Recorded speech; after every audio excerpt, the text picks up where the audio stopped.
right, well, this is a first. Greg said that a lot of you wanted or somebody thought it was a good idea, and so he thought it was a good idea. That's probably a better way to say it.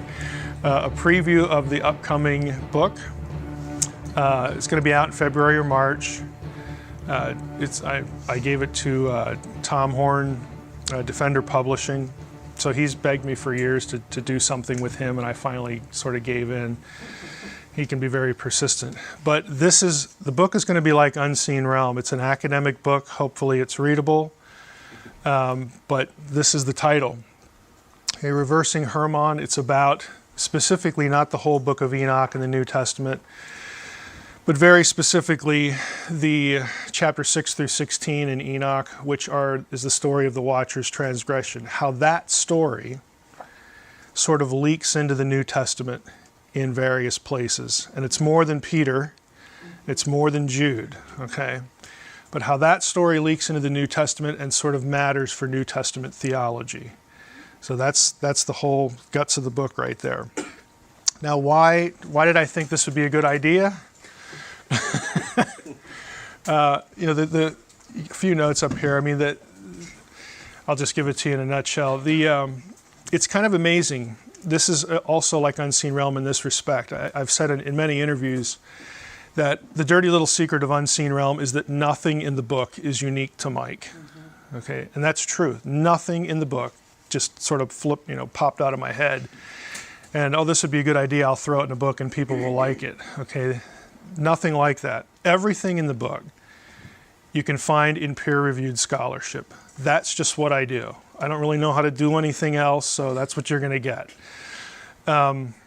It's kind of amazing. Every chapter in this book, and the stuff we'll go through here, is either represented by journal articles, somebody's dissertation, a book, something like that. So it's the same goal, to try to take, again, high-end scholarship on, in this case, the story of Enoch, the transgressions, and then how that leaks into the New Testament.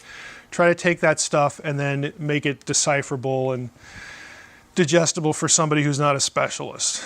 Okay, it's astonishing nobody's ever done that. Again, everything that's in the book is going to be traceable somewhere, but there isn't a single book, either in the academic world or in the popular world, where somebody's actually collected that stuff and put it between two covers and called it a book, which is just sort of astonishing to me. Now, this last year, the first something sort of like that appeared. I can't remember who. I think it was either Oxford or Brill. Somebody did something on the Gospels, Enoch and the Gospels, but that is the first of its kind. So this book is going to be kind of unique, and hopefully you'll enjoy it as much as Unseen Realm. I'm taking for granted that most of you, if not all of you, have read Unseen Realm or sort of have heard an interview about Unseen Realm, because that was Greg's thing, on the website. Make sure people know this. But as far as, again, that basic introduction, the Watcher story, Watchers is a biblical term. Again, it's only in Daniel. It does occur more frequently outside the Bible. But here's what sort of drove the bus for me as far as picking this topic. It wasn't just that, hey, I could throw all this together and there's so much of it I can make a book out of it. It was kind of this question that popped into my head at some point in an interview. Because in Unseen Realm, you get the answer to this question, but it's not your typical answer that most Christians would give. If we ask the question, why is the world and all humanity so thoroughly wicked, what's the average Christian going to say? The fall. Okay, because that's what we're taught. And it's not that the answer isn't the fall. The answer is the fall plus two other things. Okay, so if you ask this question to an Israelite or a Second Temple period Jew, again, Second Temple period is academies for intertestamental period, roughly 500 BC, all the way to the destruction of the Second Temples. Second Temple's built, 516 or so, all the way to 70 AD. That period, if you ask somebody living in that period who, again, was biblically literate, they had read their Bible and lots of other stuff in the serious Jewish tradition.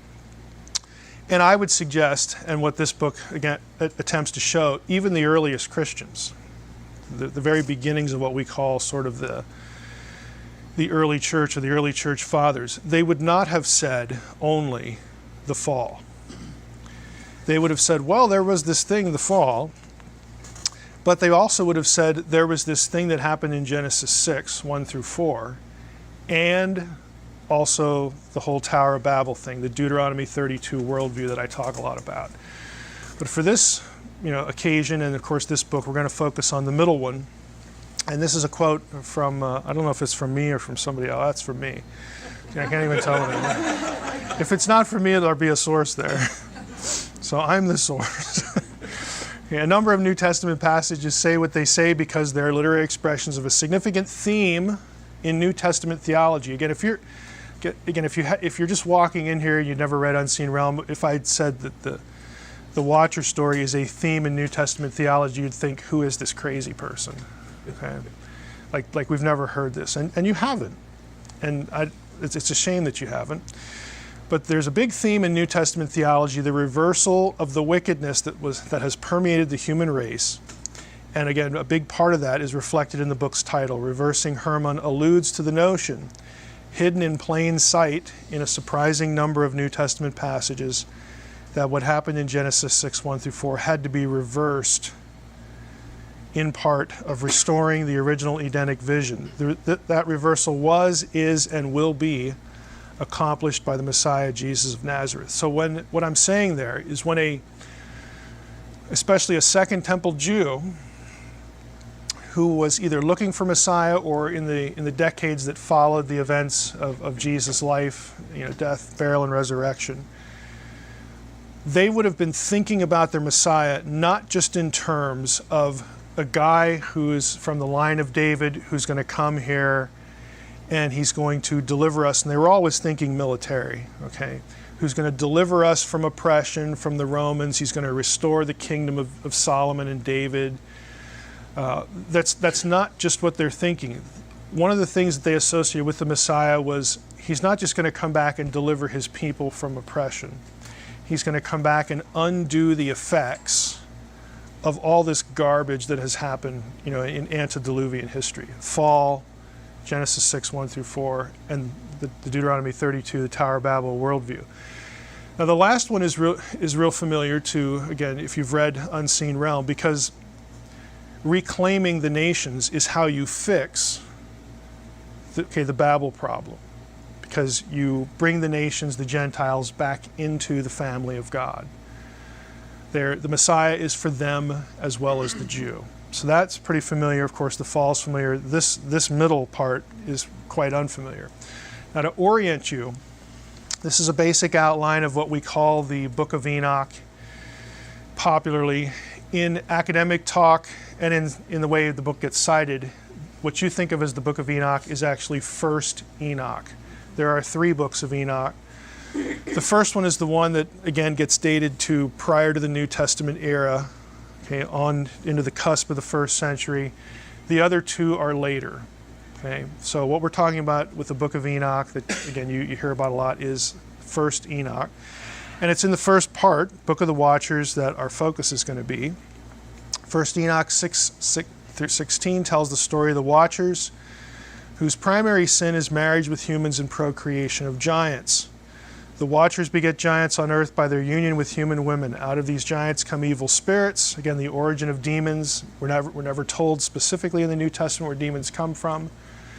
We are told that in First Enoch, and First Enoch gets it because it understands the original context of Genesis 6, the whole Mesopotamian backdrop of that, which we'll talk about today in more detail. So out of these giants come evil spirits that lead humanity astray. In the short term, the crisis of the Watchers is resolved when God sends the flood to cleanse the earth. Enoch is introduced in chapter 12 as a scribe, whom the Watchers ask to intercede for them. He ascends to heaven on a cloud, comes before the heavenly throne in chapter 14 in a passage that is important for the history of Jewish mysticism. His intercession is rejected. Again, the Watchers are like repentant after God punishes them, and they basically get a hold of Enoch. I don't know if they picked up the phone or whatever. We're never told. Hey, can you go talk to God for us because God really likes you? You're the one who was taken out from the earth and you walked with God. And can you let him know that we're sorry and, will he forgive us? And God basically says, no, you're toast. essentially is, you're in there until the time of the end, which I think, again, we'll touch on this today, is Revelation 9, when the Watchers are released. But the Jewish traditions are pretty consistent here. So Enoch, again, is asked to intercede. It's rejected. The Watchers abandon heaven for the attraction of the flesh. Enoch represents the opposite tendency. He's a human being who is taken up to heaven to live with the angels. So Enoch becomes this prototypical, good guy, figure. Again, and even in that statement, this is from John J. Collins, his article on Enoch, you can see a theme of reversal there too. Again, but it becomes really prominent when they start talking about Messiah. Now, why haven't you heard this before? Well, there are a number of obstacles to it. I would say, again, just the way we're taught, there are points of incoherence in the way we're taught. You're taught to avoid books that are not in your Bible, okay, Old and New Testament. And on one level, I think we can all understand that.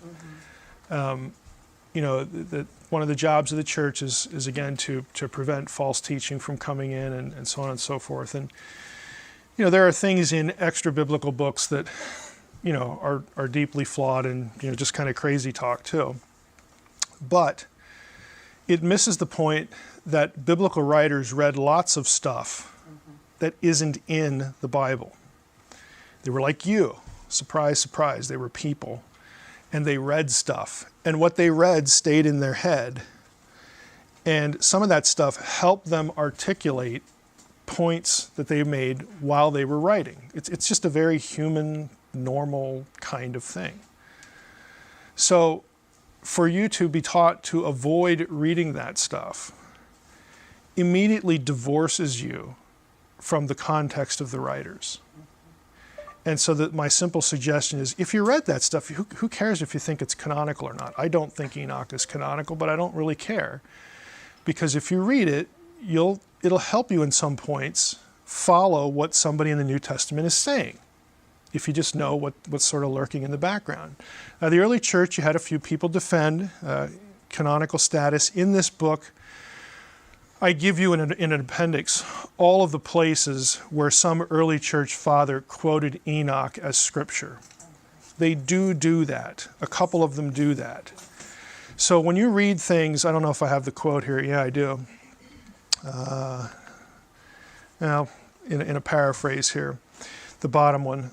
This is kind of representative. I'm not going to tell you what source it comes from because I don't want to ruin your enjoyment of the book, because it's actually a good book. The pseudepigrapha books are those that are distinctly spurious and unauthentic in their overall content, and no such formula as "it is written" or "the scriptures say" is connected with these citations. That's just wrong. Okay, it's just wrong. There are Jews at Qumran who were not liberal. Okay, I hope you realize this. The Jewish sect at Qumran formed their little cloister because they thought the Pharisees were compromisers. Okay, these were not liberals, okay? I mean, they're like nth degree just off the map in their conservatism.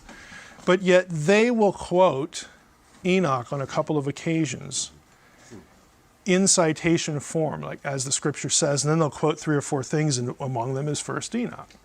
Okay, they'll do stuff like that. So for a few, at least one Jewish sect, this book was considered sacred. There are a few church fathers that also considered it sacred. Tertullian, going back here, Irenaeus, Origen, kind of went back and forth.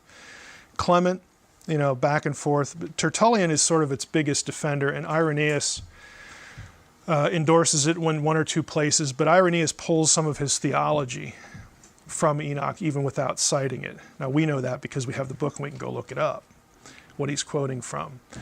So these are some major figures. I doubt if we have a patristic scholar in here, but you've probably all heard these names. Okay, these are not insignificant people in the history of the early church. And they thought it should be in there, at least a couple of them, but eventually, they lost that debate. So the book itself, my book, is divided into these sections. So the first section, we go back into Genesis 6:4. There's 3 chapters in this section. The first one is going to look familiar because it's sort of a rewrite of some of the stuff in Unseen Realm, even though that covers like 3 chapters. I've sort of bunched it into one and rewritten some things. And then the second 2, the second chapter is going to be about the Book of Enoch itself, and then the third one is an entire chapter on the Mesopotamian context, which you do not get in Unseen Realm. You don't get the second chapter either. And then once sort of that's established, we go into the Gospels, the Epistles, and Revelation. Here are the appendixes. Again, I think the appendixes are pretty, I think they're worth the book itself, to be honest with you. Because these are the questions everybody asks. You know, who thought it was inspired? When do we date it? You know, where does it come from? The manuscript evidence. I give you a bibliography. Like, it's a real bibliography. It's an academic bibliography. I'm not citing, you know, I want to say some guy that was on Coast to Coast, but I was on Coast to Coast, so I can't really say that. But you get the idea, okay? I'm not just citing Billy Bob, you know, who was abducted by aliens. And I know about the Book of Enoch now. It's not that. And you're laughing because you know that there are people out there like that. And then where does the New Testament allude to, not just Enoch, but pseudepigrapha in general? There's a guy, a New Testament, you know, geek, New Testament scholar who has collected all these, and I got permission from him to reproduce. He posted it online to reproduce that in an appendix. It's great because it does all the work for you. And then there's a little appendix on the Antichrist. We'll get to that. So let's jump into part 1. Sin of the Watchers in its original context. Again, this is first Enoch material. I'm not going to quote Genesis 6 because you all know that. But I'm guessing a lot of you have never read the Enoch story. So let's just go through some of the basic parts of it. When the sons of men had multiplied, and in those days beautiful and comely daughters were born to them, and the watchers, the sons of heaven, saw them and desired them, they said to one another, come, let us choose for ourselves wives from the daughters of men, and let us beget for ourselves children. And Shemhaza, their chief, said to them, I fear that you will not want to do this deed, and I alone shall be guilty of a great sin. So apparently it was his idea, and he's like, I don't want to only be blamed when this thing just goes to hell in a handbasket. And they all answered him and said, let us swear an oath. Let us all bind one another with a curse, that none of us turn back from this counsel until we fulfill it and do this deed.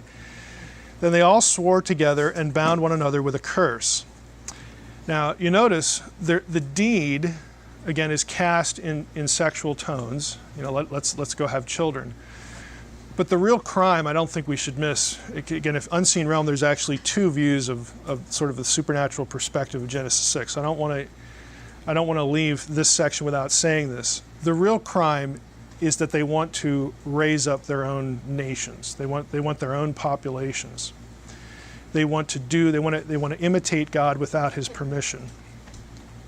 It's kind of a Gnostic flavor to that, if you know a little bit about Gnosticism. So this is what's going to become the real issue here. They were all of them 200, and they descended in the days of Yared, onto the peak of Mount Hermon. Okay, Hermon is the key location. And they called the mountain Hermon because they swore and bound one another with a curse on it. Okay, this Hermon in Hebrew is related to, it's a better way to say that, same root as Harem. Again, the devote to destruction, to put under the ban, that sort of thing. So there's an association there between the terms. These and all the others with them took for themselves wives, and among them such as they chose. They began to go into them and defile themselves through them. Again, they defiled themselves. This is a transgression of heaven and earth. To teach them sorcery and charms, and to reveal to them the cutting of roots and plants. And they conceived from them and bore to them great giants. Asael, another character, taught men to make swords of iron and weapons and shields and breastplates and every instrument of war. He showed them metals of the earth, how they should work gold to fashion it suitably, and concerning silver to fashion it for bracelets and ornaments for women. He showed them concerning antimony and eye paint and all manner of precious stones and dyes. Now you're probably thinking of the passage in 1 Peter already about the cosmetic, issue. And there was much godlessness upon the earth, and they made their ways desolate. Shemchaza taught spells and the cutting of roots. And then you get a list of which watcher taught what to people. You get this whole list. You get signs of shooting stars, signs of the earth, signs of the sun, signs of the moon. Again, astrological stuff. They all began to reveal mysteries to their wives and to their children. As men were perishing, the cry went up to heaven. So in Enoch, even in this section and elsewhere in the book, the problem with all this isn't that we know how to make something that's made of iron, or we use eye paint to make ourselves beautiful. The problem is what people did with it. It corrupted them. So it takes the problem of lust and makes it worse. It takes the problem of just any technology and makes it worse. People began to use things for self-destruction, for destruction of their fellow man, that sort of thing. So this is what the passage is going through. In a nutshell, what First Enoch is saying here is, look, we know we had this thing, the fall, and we know people are sinners. But they consistently blame the Watchers for teaching people how to be even better sinners. Okay, in other words, giving them more tools to destroy themselves. And this isn't much of a conceptual leap anyway for us, because any technology that we have can be used for the same thing. Okay, I can commit horrendous crimes with a phone. I can blow things up with a phone. I mean, you can just use something that ordinarily it's just simple. It's technology. I mean, I can commit a crime with a fork. I can stab someone. Anything that we have, can be used to an evil end, and that's really what Enoch is going to be angling for here. And they blame part of it on people, the fall, because of just who we are, our internal sinful impulse, the lack of, we don't have God's nature, God's character. We make choices to do evil. So people are going to get plenty of blame. But then people being taught, again, how to express their own impulses, their own wickedness in various ways. That's a big deal in Second Temple Judaism. First Enoch 9, you have 4 angels, archangels Michael, Sariel, Raphael, and Gabriel. See the terrible events unfolding on earth. They approach God for a solution. Basically, you got to do something about this. Look at what's going on. You have to do something about this. The 4 archangels say to God in 1 Enoch 9:11, you know all things before they happen. You see these things and you permit them. And you do not tell us what we ought to do with them with regard to these things. I mean, we're here to help. What should we do? God responds in 1 Enoch 10 with the news that should sound familiar to biblical readers. This is when you get the flood. When the Most High said, the great Holy One spoke, he sent Sariel to the son of Lamech, which was Noah, saying, go to Noah and say to him in my name, hide yourself, reveal to him that the end is coming, the whole world will perish, tell him that a deluge is about to come, so on and so forth. So in the Bible, in the Old Testament, Genesis 6, 1 through 4 precedes the flood. Okay? It's just that in Genesis 6, 1 to 4, those 4 verses to us, key thought here, to us lack context. We read them and it's like, well, what does that have to do with the flood? Why are these 4 verses even here? I mean, you get to verse 5 and okay, everything that man does is wicked. We get that. And then Noah starts to have this conversation with God, and then we have the flood narrative. Well, what do the 4 verses have to do with this? We lack the context. An Israelite, again, a literate Israelite, would not have lacked the context. That's the disconnect. A literate Israelite would know, oh, these 4 verses sort of compress this story that, is really a response to Mesopotamia, because Mesopotamia has the same story. And the writer just sort of took it for granted, that people are going to know what I'm talking about. I don't need to just rehash all this stuff. And this is a precursor to the flood. People living in the Second Temple period had the context as well. We just don't, because we don't read that stuff. We don't read the literature of the great wider world to know these 4 verses in Genesis 6 are responding to something. This stuff in 1 Enoch is recovering or preserving or transmitting the larger story that Genesis 6, 1 through 4 was a response to. Okay, we lack all of that. And unfortunately, again, because of the history of the Christian church, we not only lack it, it's been kept from you. You have been cut off from it. Again, it's not like, oh, the gospel's really in Enoch, we're missing. No, that isn't the point at all. The point is that if you had read this, there are, again, things you would read in your Bible that would, okay, the lights go on. I kind of get what they're talking about here because I've read this other thing that they were familiar with. So we have an immediate disconnect. Even with the flood story, we just get these 4 verses.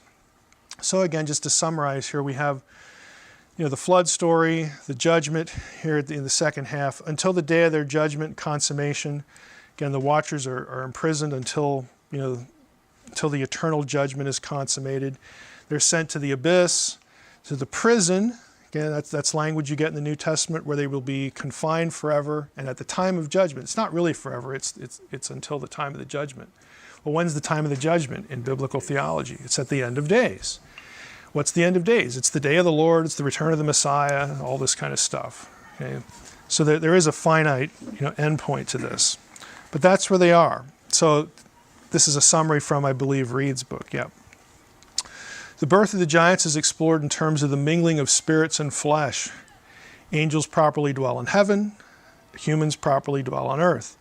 But the nature of the giants is mixed. This transgression of categories brings terrible results. After their physical death, the giants' demonic spirits come forth from their bodies to plague humankind. The citations there are from 1 Enoch.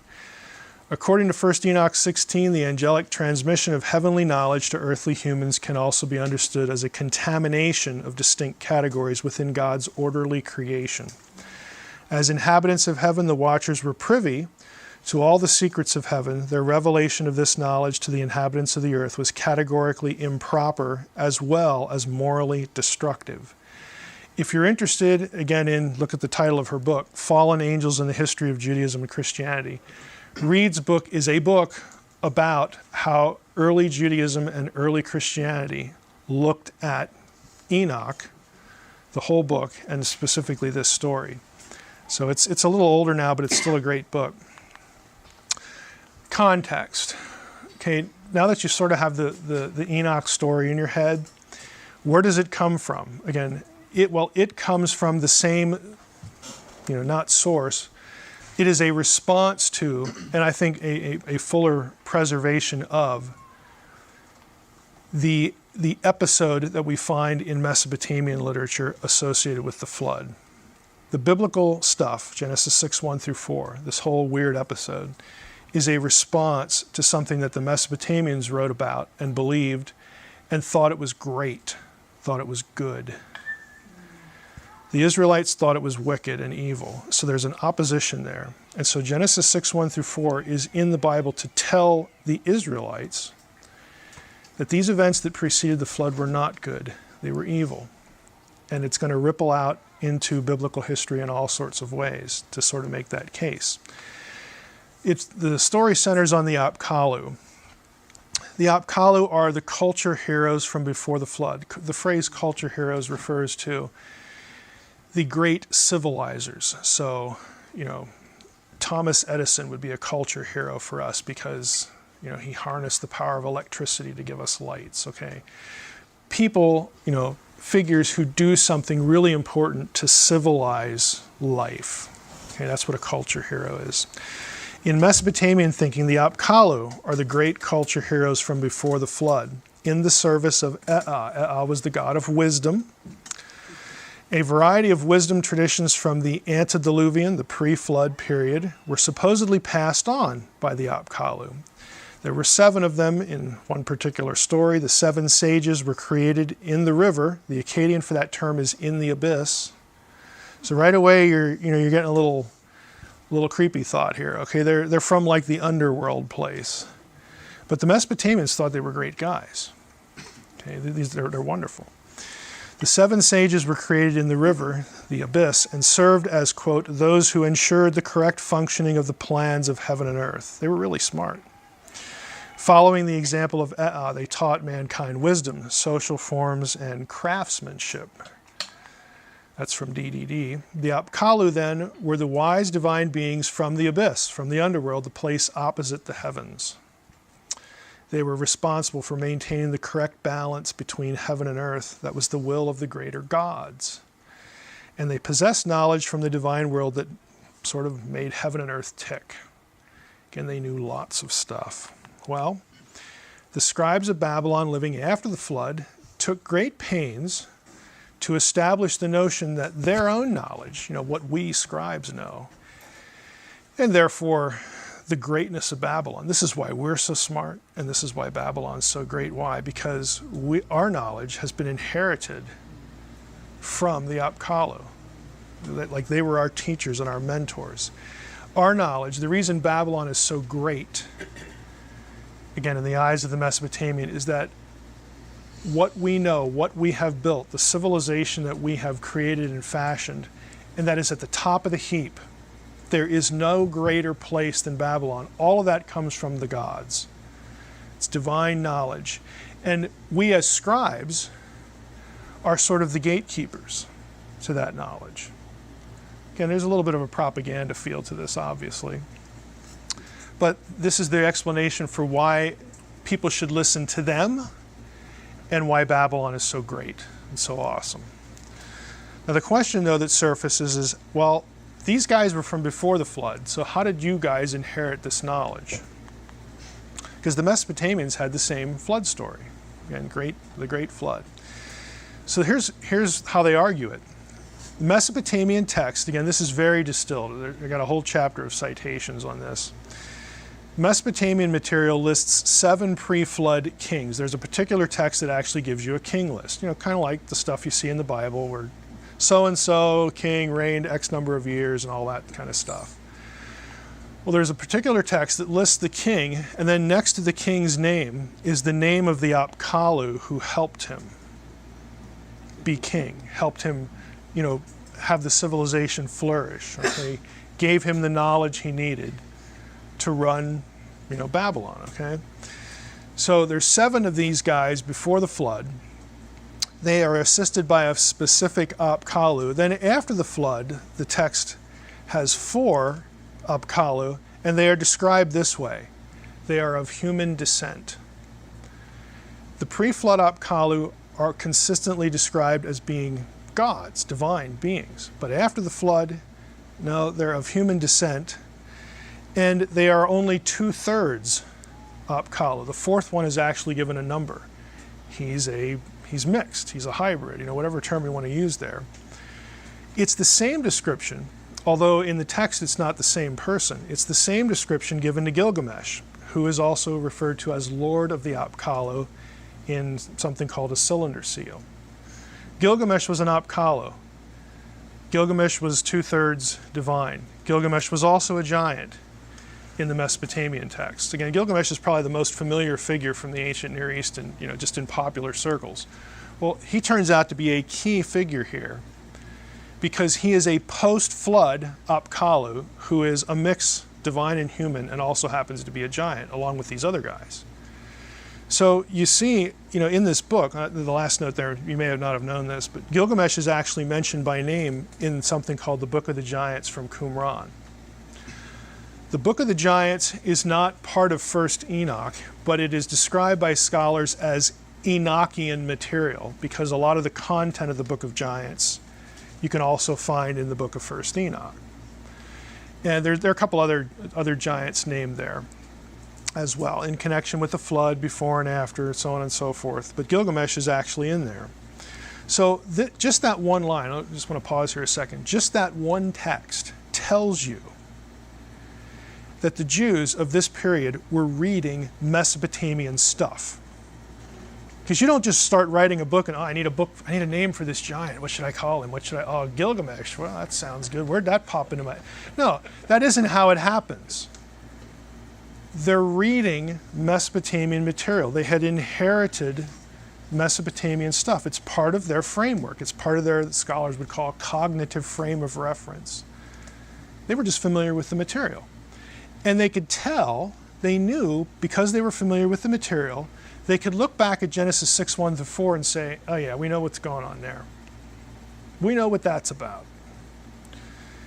And again, they write about what that's about in books like the Book of the Giants, books like First Enoch. Again, this is all a matrix of ideas. And the reason, again, it's unfamiliar to us is because, now I hate to put it this way because it sounds pejorative, but I'm going to say it this way. It's because we're not allowed to read that other stuff. If you did, the lights would just go on in different places as you expose yourself to material.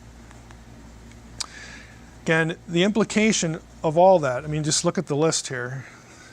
The implication is that the post-flood Apkallu were the result of intercourse with human women. Now, in her essay on the Apkallu, this scholar named Ann Kilmer, she wrote an article. It's actually a chapter of a book. It's kind of hard to find. I don't think it's available online for free. If you were blessed enough to get in on the Divine Council bibliography project, this article is in that collection. But she actually picked up on this years ago, but didn't say a whole lot about it. She writes, humans and Apkallu could presumably mate, since we have a description of the 4 post-flood Apkallu as of human descent, the 4th being only 2/3 Apkallu as opposed to the pre-flood pure Apkallu and subsequent human sages. After these the mixed Apkallu die off, there's another term that's used in Mesopotamian text. It's the umanu, and that was the term for scribe. So you can see what the texts are suggesting. Divine knowledge comes from these pre-flood guys. It survived the flood in these hybrid guys, and we inherited it. That's why you should listen to us. That's why we're so smart. That's why Babylon's so great. Again, this is what they're doing. This is how they're framing it. Now, the apparent mating with humans displeased Marduk. Marduk is the high god of Babylon. He's the top of the heap. In the Era epic, he judges the Apkallu. This is Marduk speaking here in the text. I sent craftsmen, that's how the Apkallu are called, craftsmen, the guys who know lots of stuff, okay? I sent craftsmen down to the Apsu, again, back to the abyss. I ordered them not to come up. I changed the location of the Mesu tree and the El Meshu stone and did not show it to anybody. Now that reference is lost on us, but again, this is a quotation from, again, another particular scholar. Relocation of a tree, this is from Anus, I believe, and stones is also a motif in the Era epic, where Marduk during the flood changed the location of this tree and the stone in the context of sending the sages down to the abyss, to the Apsu. The garden with trees and precious stones, again, what does that make you think of? Ezekiel 28. I mean, it's the Edenic description. It's the same thing. Trees and stones. Again, it's not a coincidence. And if you read Ezekiel 28, it's very Canaanite in flavor, and the Canaanite Divine Council stuff, again, plays off of part of the same framework as the wider ancient Near East. Again, these are not coincidences. This is just literary artistry from people familiar with lots of material, and they're writing a book and they're throwing it in. This is how books are made. It's not a terrible surprise here. It's very comparable to the garden. And then in the end of the hero's journey in the Gilgamesh epic, again, Gilgamesh is seeking what? Eternal immortality, eternal life. He goes to where the gods are in this garden. Does this sound familiar? Okay, and it should. It's impossible to miss in these words Ezekiel's language of Eden. There in chapter 28, combines garden imagery, mountain imagery, lustrous precious stones, so on and so forth. The imagery from Marduk's comments about what he had done to the Apkallu, in effect, points to the banishment of the Apkallu from his own presence. Marduk's ticked. He said, "You guys did this. We up here, okay, in the heavenly places, we sent the flood because we wanted, the slate wiped clean. And what you guys did was you went down there and preserved." Not only, some of the people, again, the wider flood story, but also the thing that sort of just made the situation bad to begin with, or at least unfavorable, maybe to them, or to us, but not to them, is they loved, having all this divine knowledge. This is, they thought this is what made them great. And now here you go again. You've interfered, and this is all going to, again, start up again. We don't want humans knowing what we know. We want them lesser. We want them, if you're familiar with Mesopotamian stories, why were humans created?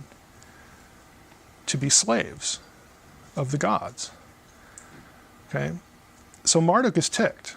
So he sends them back to the abyss. You're gonna just be here now. You're gonna be cut off from my presence. And this is where you're gonna stay. Again, does it sound familiar?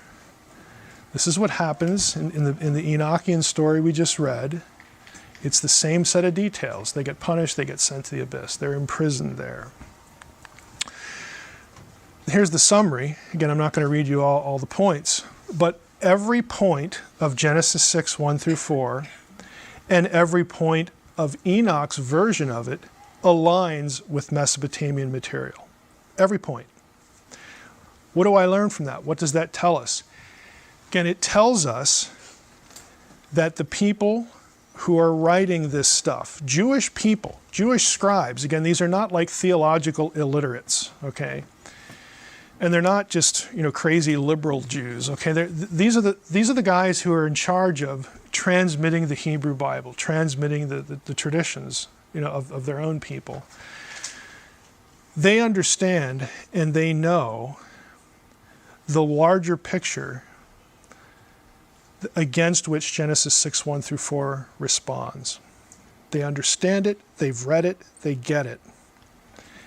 And in their own literature, they not only play off Genesis 6, 1 through 4, but they play off the bigger backdrop, and they preserve it for us. And the point of my book is to say, well, that isn't all that happens, because since from the Second Temple period, we get guys like Matthew, we get guys like Mark, we get guys like John, we get guys like Peter. Okay, this is their world. The early church, the 12 apostles, again, shocker of shockers, were Jews, and they had read stuff. Like, what a profound thought. They weren't illiterates, okay? They were Jews who had been exposed to this material. And again, they're providentially chosen, they're providentially prepared to produce the books that we now call the New Testament. And in the course of writing those things, they're going to use stuff that's floating around in their head to express themselves, to express certain ideas. And God's good with that because he picked them. Okay? He picked them, put them in the right time and place, and said, I'm going to prompt you now to write something down that I want preserved for posterity. But we wouldn't know that unless we went looking. Okay? Unless we thought about what they're doing. Now, I've made the comment before that I think our doctrine of inspiration, is undermined and made vulnerable when we divorce the human element from it. Okay, the books of your Bible do not just come by mental download. The prophet's not getting up, making breakfast, gets zapped, he loses control of his mind, his automatic writing, like in the X-Files, okay? He wakes up and says, wow, I can't wait to read what I just wrote. Okay, that is not how the New Testament itself describes inspiration. But we think like the people who produced the books of the New Testament weren't thinking about anything. Like they just got zapped and downloaded. Okay, when you strip the human element out of it, when you make it this paranormal object, it's very understandable if you believe that inspiration operates this way, that you don't want people reading anything else. You don't want them exposed to what actually the writers had exposed themselves to. And so this problem, this disconnect of how to understand what's in our own Bible is a lot bigger than we sort of imagine it. You're talking about centuries, millennia of a crude history of looking at the Bible in a certain way. And again, it's not sinister. It's not like some cabal somewhere. We've got to cut people off from anything that's not. That's not it. It's just sort of a reflexive way it's taught. It's nothing deeply sinister, but the effect of it is we have people who are underexposed to the context of the Bible, and then they have trouble understanding significant portions of it. That's the problem. And that's, again, what I'm trying to put a little dent in. Now, the other three parts, let me do a time check here. Yes, those of you have noticed that I actually have an iPhone this time. And I'm using it. Okay, a little time check there. Now, what I do from this point on in the book is, again, I go through all of that in 3 chapters because I want the story in your head and I want the context in your head. And now we're going to traipse through the New Testament and see, where does this stuff show up? If we were thinking about all this stuff, what would we see in a given passage that would sort of jump out at us? And again, put us on different lines of thinking. And I would suggest lines of thinking that were in the writer's heads. Now, for the gospel section, I do something with the birth, the genealogy, and the ministry of Jesus. The last one, about 2/3 of that chapter is from Unseen Realm. I throw in the story of Legion, which is new. But the first 2, again, you would have had to have read really the Portent, the second novel, to get any of that, or maybe come across something on YouTube. But as far as the birth of Jesus would have alerted literate first century Jews that the Messiah's arrival would reverse the sin of the Watchers. And you say, that's just crazy talk. How in the world would hearing about the birth of the Messiah have made anybody think about Genesis 6, okay, the Watchers thing? How does that work? It works because of Romans 10, specifically Romans 10:18 and following, Revelation 12, which is the astral signage of the birth of the Messiah, and again, various Second Temple traditions about the birth of the Messiah. Now, to summarize all that real quickly, again, you may have seen, how many of you have seen the YouTube thing of me going through Revelation 12 about the astral prophecy? Oh, very few of you, wow. Okay, during Q&A, if you want to drill down there, we could, but I'll give it to you in summary form. In Romans 10, it's the famous passage where Paul is talking about, hey, how are people going to hear about the Messiah unless somebody tells them? Duh. Okay, and so we have this problem. How beautiful are the feet of them that preach the gospel, and no one's going to hear without a preacher, and the preacher has to be sent, and that whole famous passage. Then Paul asks a rhetorical question. Have they not heard? And you expect him to say, well, of course they haven't heard, Paul. That's why you're so exercised. That's why you're so bent out of shape here. And you're telling us we need to go and be witnesses. But he doesn't say that. Paul says, indeed they have. And you're like, what? Well, what was the other 17 verses about? How does this fit? And he quotes, as his proof text, that they have all heard. He quotes Psalm 19 in Genesis 10:18. Psalm 19 is the passage. The heavens declare the glory of God. Okay. There are 4 verbs of messaging in the first couple verses. Heavens declare, they pronounce, they utter, they have a voice, okay, all this stuff, and it's just sun, moon, stars, and all this kind of thing. And the line that Paul quotes is, their voice has gone out through all the earth. The voice of what? Well, the voice of the heavens. And that's the Septuagint. The Masoretic text actually reads, their line has gone out through all the heavens. And I actually like the Masoretic text there because it's a reference to the ecliptic, the line in the sky. The ecliptic is where the zodiac constellations follow on an annual basis. So I can't prove it, but what I think Paul was referring to is Revelation 12.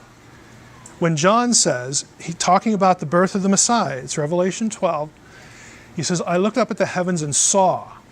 I think John actually meant what he said. Okay, we've got the woman with the 12 stars around her head, the sun in her midst, the moon at her feet. You can actually plot this out on an astronomy program. And when you do, there are other things that aren't mentioned in Revelation 12 that are really significant, again, to a literate person in the first century.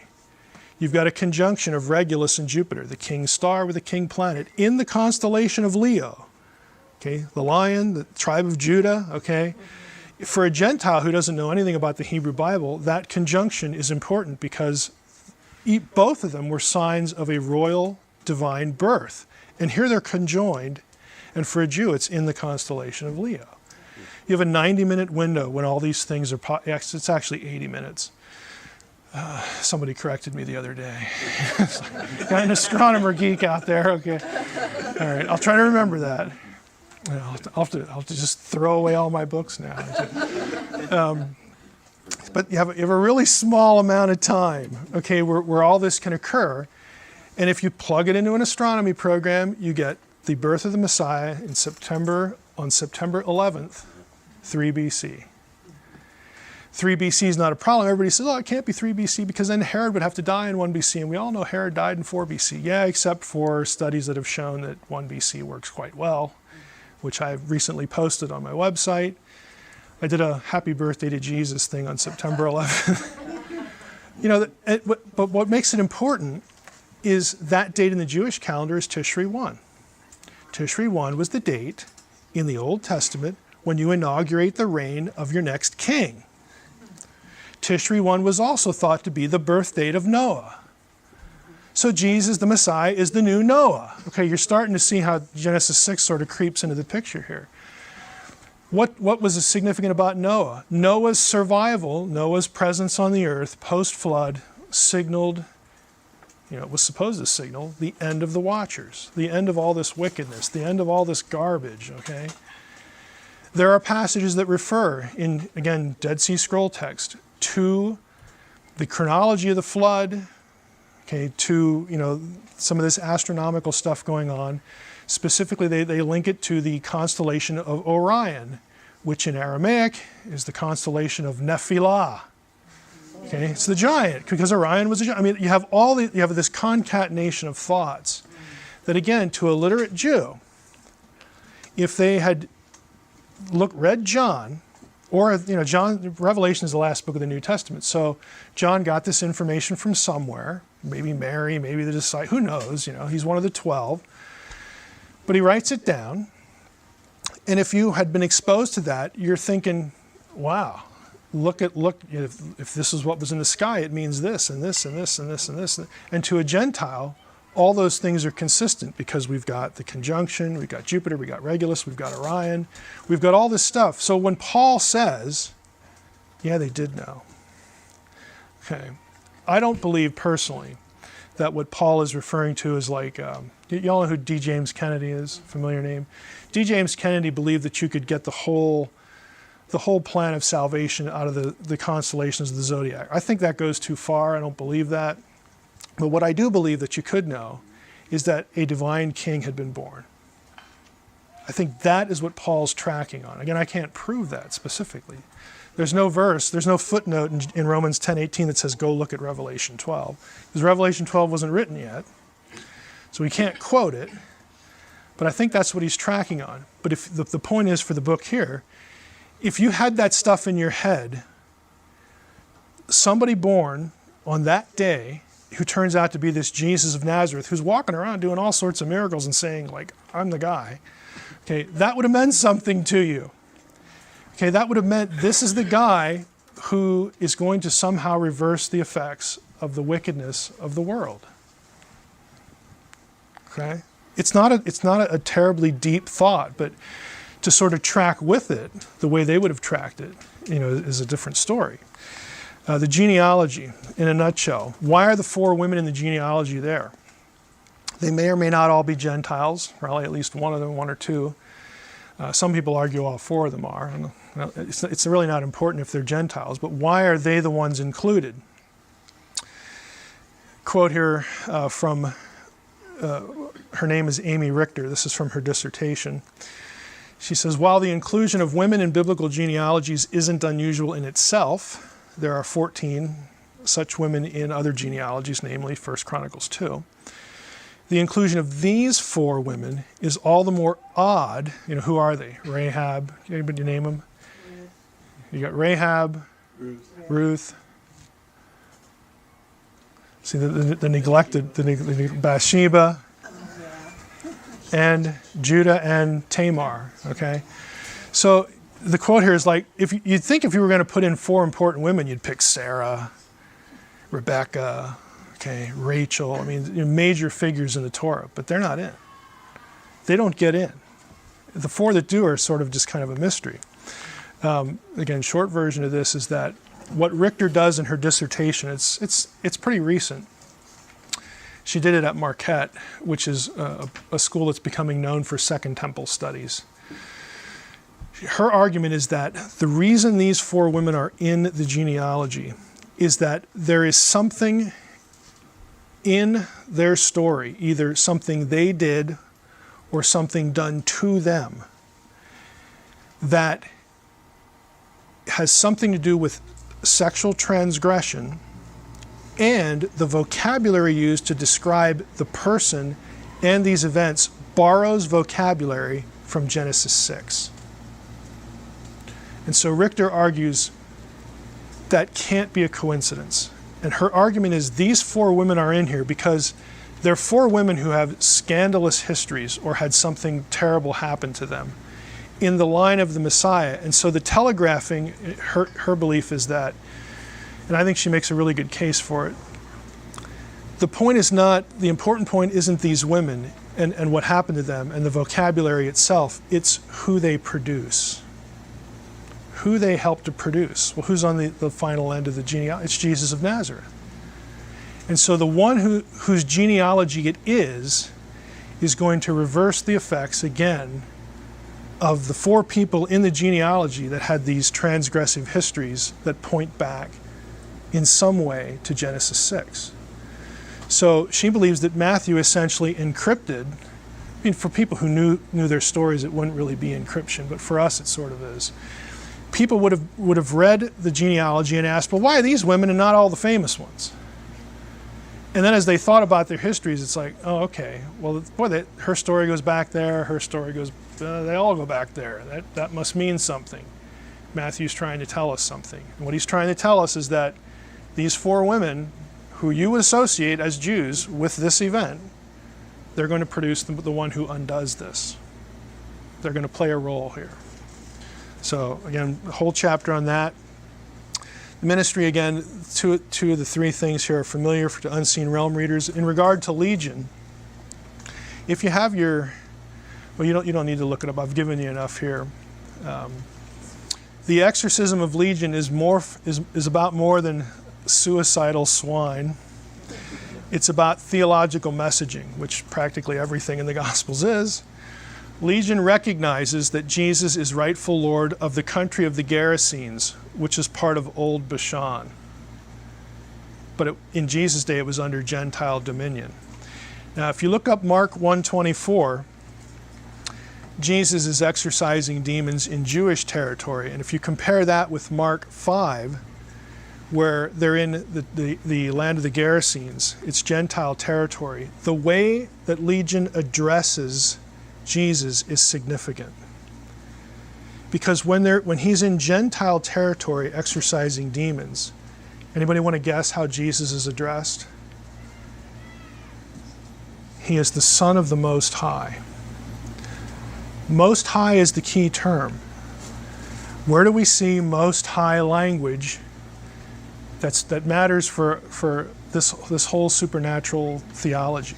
It's the Deuteronomy 32 thing. Okay, when the Most High divided up the nations, he divided them up according to the number of the sons of God. But Israel is Yahweh's portion. Jacob is his allotted inheritance. Most High is a term you would use if you recognize this is the Most High God. And the territory that we control here, that the people around us think is Gentile turf, really isn't. Okay? It belongs to him. So he can go over to the Jews and exorcise demons there, but to make the point that, oh, I'm not just the Messiah for the Jew. I'm not just here to reclaim this little thing about the size of New Jersey, okay? I'm not just here to take that back. I'm also Lord of all the territory. Okay, I'm the Son of the Most High. I am the rightful heir to your turf too. And so again, it's theological signaling. So again, just hinging on, and again, this isn't new to me. Scholars have noticed this for a long time. Why is Legion, why this verbiage, all this kind of stuff. So I included that in the chapter. When we get to the epistles, How many of you follow the podcast? Don't laugh. You know what's coming. Got a handful of you. The depravity chapter and the head covering chapter are two things that I did podcast episodes on. In this chapter, again, I get to actually give you the textual citations in the chapter. And then the baptism one is really a slight rewrite of something in unseen realm. But the depravity, the key verse is Genesis 3:19. When Paul is talking about the law, okay, the law was added. It's the same passage where he talks about the law, essentially, being handed down by angels and whatnot. So I do a little bit of that in unseen realm, but I don't do anything with the important phrase here. It says, the law was added because of transgressions. Okay, because of transgressions. Notice it's plural. Okay, it doesn't say the law was added because of a transgression. Because what scholars typically do is they'll read Galatians 3:19 and they'll think, oh, well, the law was added because of what happened in Eden. Okay, it's a reference to the fall. And this chapter is based, again, he's also from Marquette.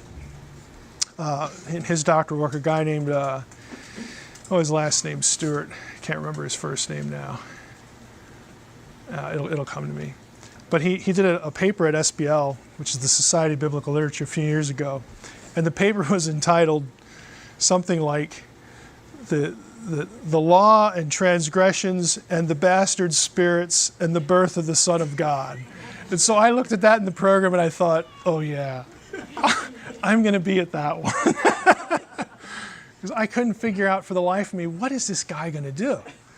And it was awesome. Tyler Stewart, it was just awesome. And I afterwards I got his paper, but he argues, and I can give you the paper. I actually posted this on my website.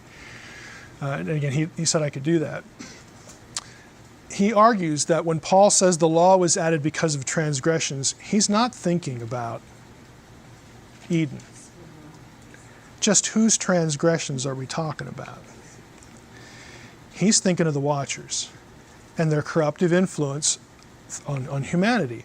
And so he goes through a whole panoply of Second Temple stuff and some grammatical stuff. And again, he says, if you read it this way, it answers certain questions that come in the chapter later on that scholars have kind of struggled with. What was Paul thinking? Because if you're tracking on Eden, then some of the proposed answers or some of the things Paul says don't seem to quite fit. And Stewart's like, yeah, there's a reason they don't fit, because he's not thinking that. If he's thinking this, then what he says over here and half a dozen other places makes sense. And so since Galatians 4, again, talks about the birth of the Son of God and in its relationship to the law and how we're heirs and sons and all this kind of stuff, he links the two things again. He's saying again, the birth of the Messiah is the real thing that would reverse the transgressions, not the law. The law was powerless to reverse these transgressions. The law was sort of like, to kind of either forestall or put a fence around or hold in the wickedness to a certain extent, but it couldn't really do anything more than that. And in fact, it became a thing that people would resist, again, because they're sinners. So it's a really interesting proposition. But I give you a whole chapter, again, of his argument with the passages and whatnot, and then talk about how it might fit in the bigger picture. I think he presents a really good case. The head covering, just go listen to episode 95. The head covering, the issue there is the phrase, because of the angels. And people have wondered about, well, why is Paul talking about, this head covering thing, and women, first part of the chapter, they should have their head covered. Then he changes and says, well, they do have a head covering. It's their hair, and I'm telling you this because of the angels. It's like, what in the world is this guy on? What is he talking about? This chapter, again, in that episode of the podcast, this is going to sound, I always have to say it this way, this is going to sound like the craziest thing you've ever heard. So I'm just prepping you. I'm just prepping you if you've never heard this. Just go back and listen to episode 95 or get the book when it comes out. there's a guy named Troy Martin. He teaches at Xavier now, or he did when he wrote these articles. But I came across it was a series of 3 articles printed over the course of 11 years. It tells you how fast things get published in journals. But the first one was Martin's article where he argued that the head covering, okay, the woman's hair is her parabaleion, the head covering, is actually in Greek medical texts the word for testicle. And you think, what in the world does that have to do with anything? His whole article is going through Greek and Roman, Greco-Roman medical texts and showing, and he quotes Hippocrates a lot, he quotes Aristotle. They believed that a woman's hair assisted in fecundity. That is, when a woman had sex with a man, her hair, they believed, actually helped draw the semen up into her uterus through the course of her body so that she would get pregnant. That's why you don't cut it. Okay, you shouldn't do that. And that's also why it's a shame for a man to have long hair, according to Hippocrates, because the male role is to eject semen, not retain it. It's totally bizarre. It's absolutely bizarre. But when you read what they thought of the function of a woman's hair versus men, everything Paul says in that passage makes sense. Yeah. It just makes sense.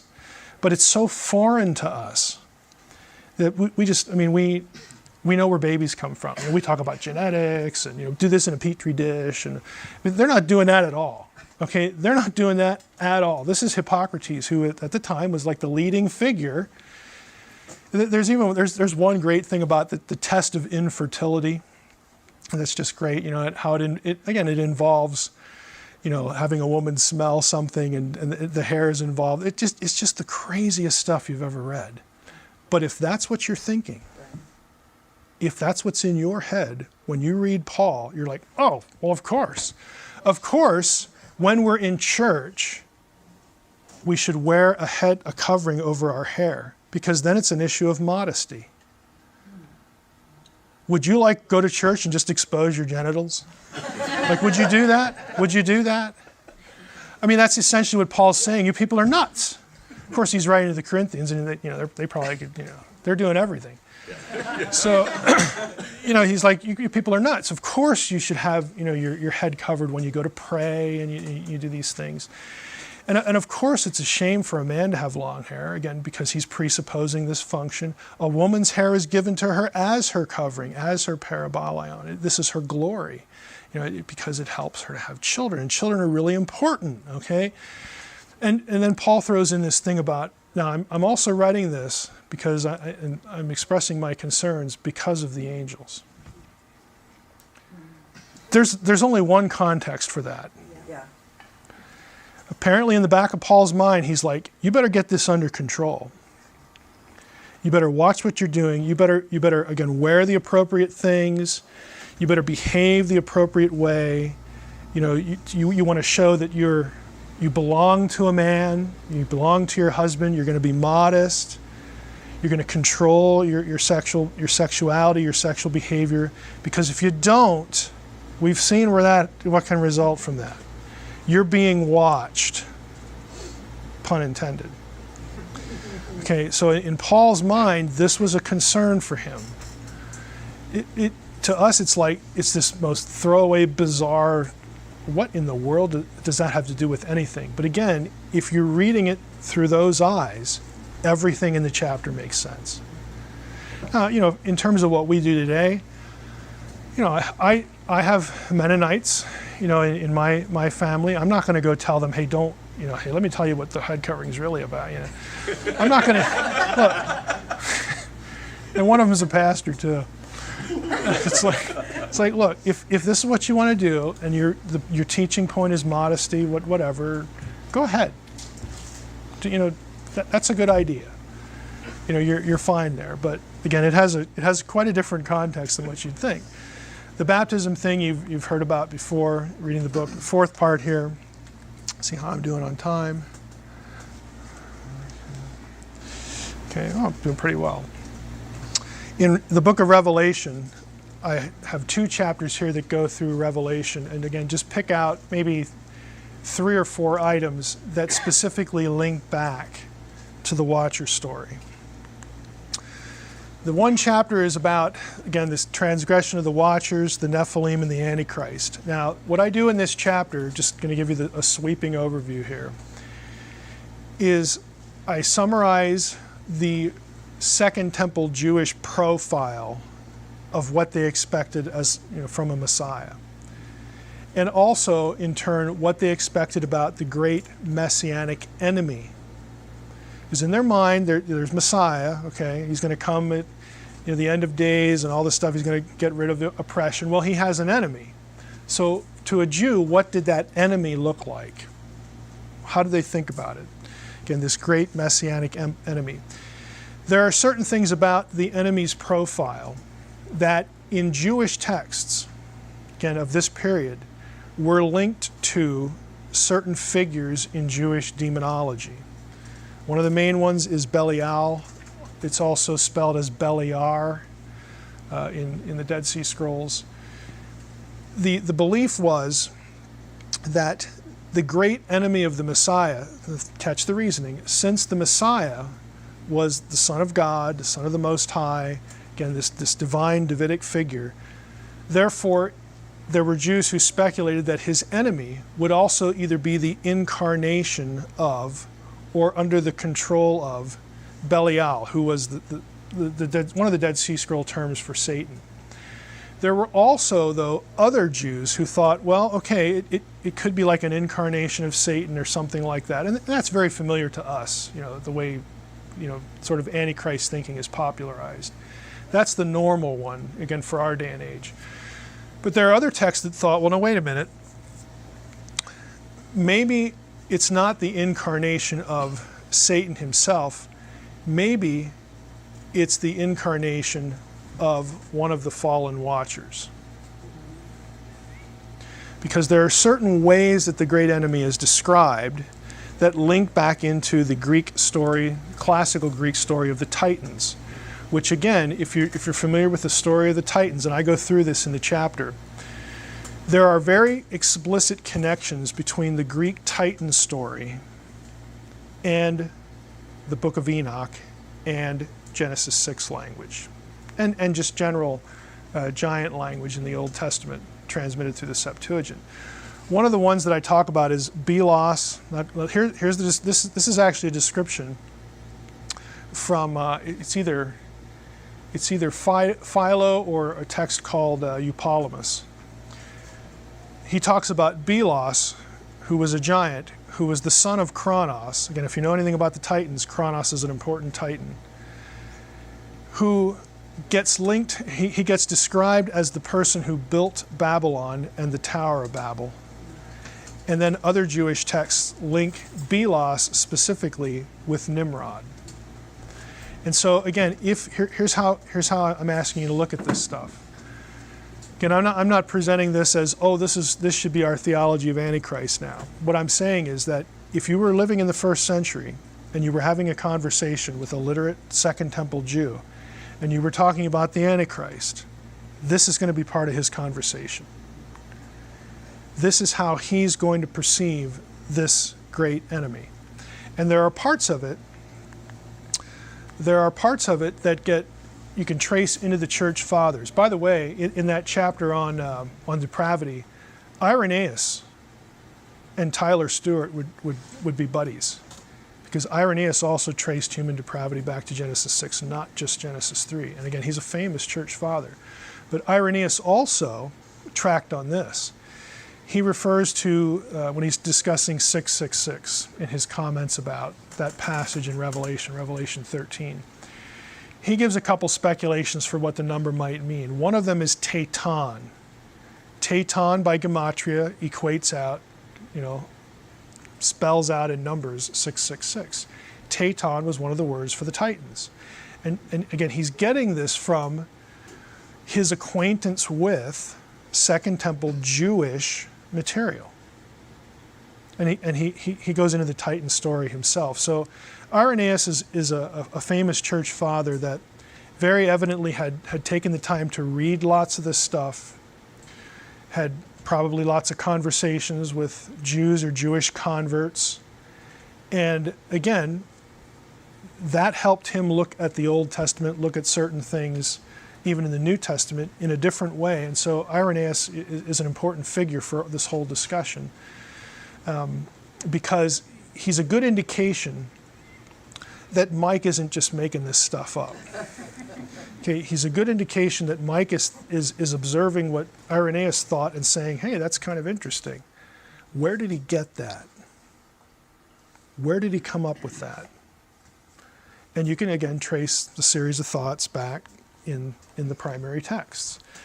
The second chapter of this section is about different things in the book of Revelation. Revelation 9 I talk about because it borrows, it has very, very explicit imagery to the release of the Watchers. Again, connecting that this is the release of the guys from the pit, from the abyss. And there are things in the passage that link back into Enochian material. The 144,000 is kind of interesting. I personally would still put this, I'd need to see more on it. I'd still sort of file this as in Mike's head, sort of speculative, but I put it in the book. There's an article by a guy who, it's actually two people, who published in a journal from South Africa.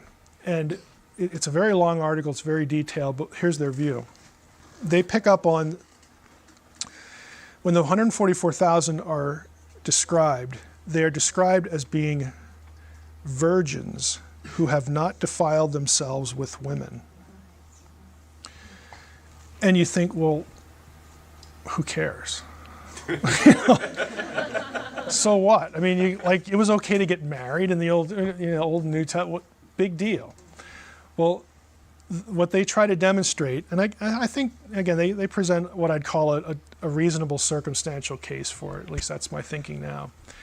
There are certain things in the description in Revelation 7 and Revelation 14 about the 144,000 that link back to Levitical language, the way priests were described. And we know priests were allowed to marry. So the question for them then becomes, why this statement? He believes that the 144,000 are people selected by God to, he doesn't believe they're just humans. Okay, they sort of waffle there because they differentiate them from the souls that are martyred under the throne and whatnot. But he thinks they are deliberately there to be representatives of God, and they are presented as, pure in terms of these are heavenly ones who have not defiled themselves with women. In other words, they are the counterparts to the Watchers who just got released. And so they are part of this cosmic Armageddon conflict, the war between gods and men. Okay. Again, I think they build a good circumstantial case for it. I'm not completely persuaded of it yet.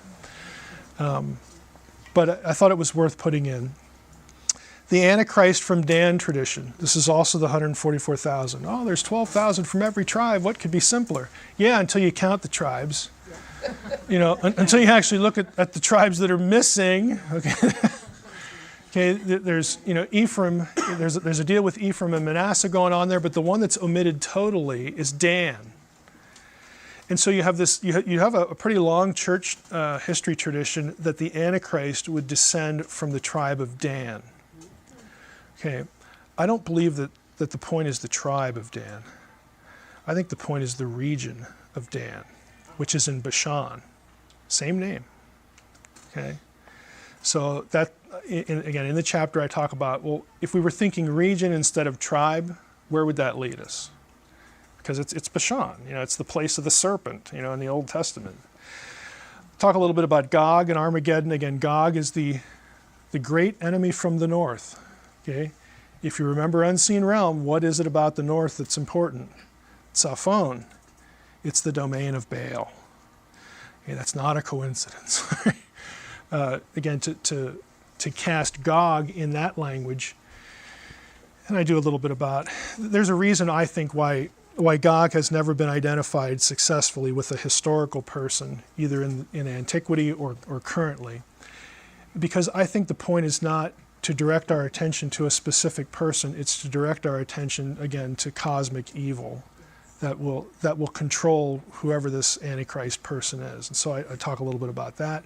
And if you do that, again, you connect it back to Bashan, and then I go into connections between Gog and the Rephaim. Well, how in Gog are the Rephaim connected? Well, if Gog is coming from, the other parts of the earth, Saphon, and if the Antichrist guy is coming from the same place, that's also the region of the Rephaim, the giants. Again, you can do the math from the rest of that point. Again, it's not hard to connect the ideas once you get that point of geographical orientation. Cosmic north, region of Bashan geographically. And there are specific, again, links to the Titans and one particular Titan, Typhon.